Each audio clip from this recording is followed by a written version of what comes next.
So what is the relationship between consumer price, retailer margin, and brand gross profit? We explain this with a simple exercise. We are trying to set the regular price, retailer margin, and the gross profit of an orange beverage product called Ola. Let us understand this table. In the first row is the Ola selling price to a retailer, which is also the retailer's landed or buying price. The next three rows in blue are related to how the retailer makes its money. First is the everyday or regular consumer price, where we have three options of $5, $5.50, and $6. The price at which the consumer buys the product does not get banked by the retailer. The retailer has to pay sales tax or GST or VAT depending on where you are in the world. In this case, we have assumed 15% tax, which once removed is the retailer's net sales. Next is the retailer margin, which in this case we have kept at 30%. That is 30% of the retailer's net sales.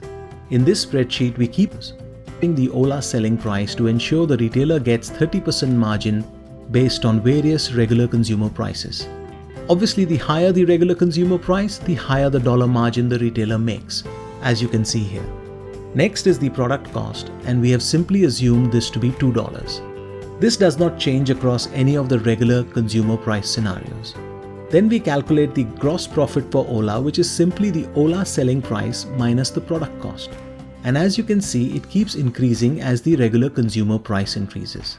We calculate the gross profit percentage by dividing the dollar gross profit by the Ola selling price. Again, the profit percentage increases as we increase the regular consumer price. Now let us understand the relationships. There are three interdependent parties in this simple P&L: Ola, the retailer, and the consumer.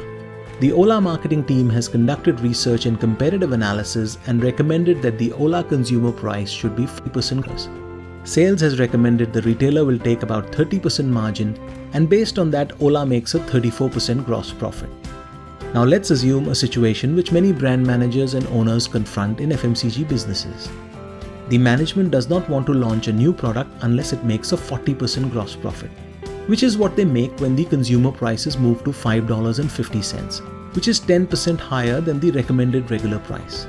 Marketing believes that Ola may not be able to attract enough consumers at the higher price and therefore will not be able to meet volume and market share objectives. Let's assume product cost is fixed and cannot be changed.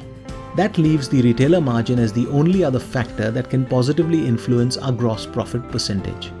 Let us say we move the retailer margin to 28%, and you can see our profit rises to 36%, still short of the 40%. So let's play around with a few retailer margin numbers to get our gross profit to 40% while maintaining the regular price at $5. As you can see, by reducing the retailer's margin from 30% to 23.3%, while maintaining a regular price at $5, we can deliver the required 40% gross profit. Now for the difficult task of convincing the retailer to accept a lower margin, that is unfortunately outside the scope of this micro video. Clearly, as you can see, it is a zero-sum game between the consumer, retailer, and Ola. So decision now is either convince the retailer to accept a lower margin or sell the product at the higher consumer price of $5.50. I hope this explains the simple relationship between consumer price, retailer margin, and brand profit.